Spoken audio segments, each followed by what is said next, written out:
Welcome to ரெபேக்கால் recipes Tamil. இன்றைக்கி நம்ம ரெபேக்கால் ரெசிப்பியில் மேரிகோல்டு பிஸ்கெட்டை வச்சு ஸ்நாக்ஸ் எப்படி பண்ணுறதாங்க பார்க்க போகிறோம். சாப்பிட்றதுக்கு அவ்வளோ டேஸ்ட்டாக இருக்குங்க. ஹெல்த்தியான ஸ்நாக்ஸ் ரெசிப்பிங்க. வீட்டில் இருக்கக்கூடிய பொருளை வச்சு ஈஸியாக சட்டுன்னு செஞ்சிடலாங்க. இப்போ இந்த ரெசிபி எப்படி பண்ணுறதுன்னு பார்க்கலாம். வாங்க வீடியோக்குள்ளே போகலாம். அதுக்கு முதல்ல ஒரு மிக்ஸி ஜார் எடுத்துக்கோங்க.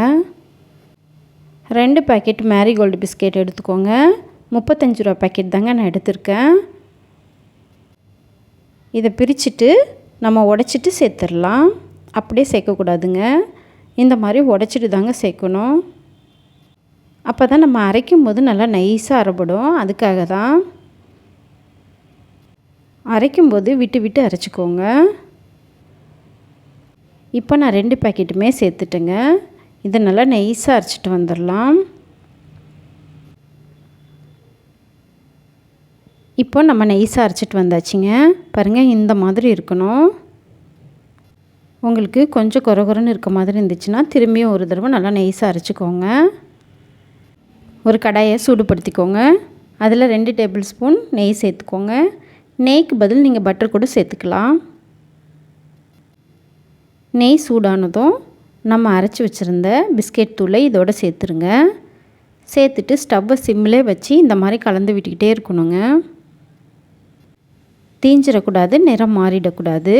ஸ்டவ்வை சிம்மிலே வச்சு கைவிடாமல் கலந்து விட்டுக்கிட்டே இருங்க. வாசனை வர அளவுக்கு வறுத்து விட்டுக்கோங்க. ஸ்டவ் சிம்மிலே வச்சுக்கோங்க. இப்போது நெய்யிலே நல்லா வறுத்து விட்டாச்சு. நம்ம ஸ்டவ்வை ஆஃப் பண்ணிவிட்டு இது கூடவே பேரிச்சம்பழம் சேர்க்க போகிறோம். பேரிச்சம்பழத்தில் விதையை எடுத்துகிட்டு சேர்த்துக்கோங்க. 2 பேக்கெட் பிஸ்கெட்டுக்கு 300 கிராம் பேரிச்சம்பழம் கரெக்டாக இருக்கும். சேர்த்துட்டு ஒரு தடவை இந்த மாதிரி நல்லா கலந்து விட்டுக்கோங்க. சாப்பிட்றதுக்கு அவ்வளோ டேஸ்ட்டாக இருக்குங்க. வீட்டில் இருக்கக்கூடிய பொருளே வச்சு ஈஸியாக சட்டுன்னு செஞ்சுட்டோங்க. 3 பொருள் இருந்தால் போதுங்க இந்த ஸ்நாக்ஸ் பண்ணுறதுக்கு. சூடு ஆறுனதும் ஏர்டைட்டான பாக்ஸில் 3 மாதம் வரலையும் இது ஸ்டோர் பண்ணி வச்சுக்கலாங்க. கெட்டு போகாது. நீங்களும் ட்ரை பண்ணி பார்த்துட்டு கமெண்ட்டில் எப்படி இருக்குன்னு சொல்லுங்கள். இந்த வீடியோ உங்களுக்கு பிடிச்சிருந்தால் லைக் பண்ணுங்கள், ஷேர் பண்ணுங்கள், கமெண்ட் பண்ணுங்கள். மறக்காமல் நம்ம சேனலுக்கு சப்ஸ்கிரைப் பண்ணுங்கள். தேங்க்யூ ஃபார் வாட்சிங்.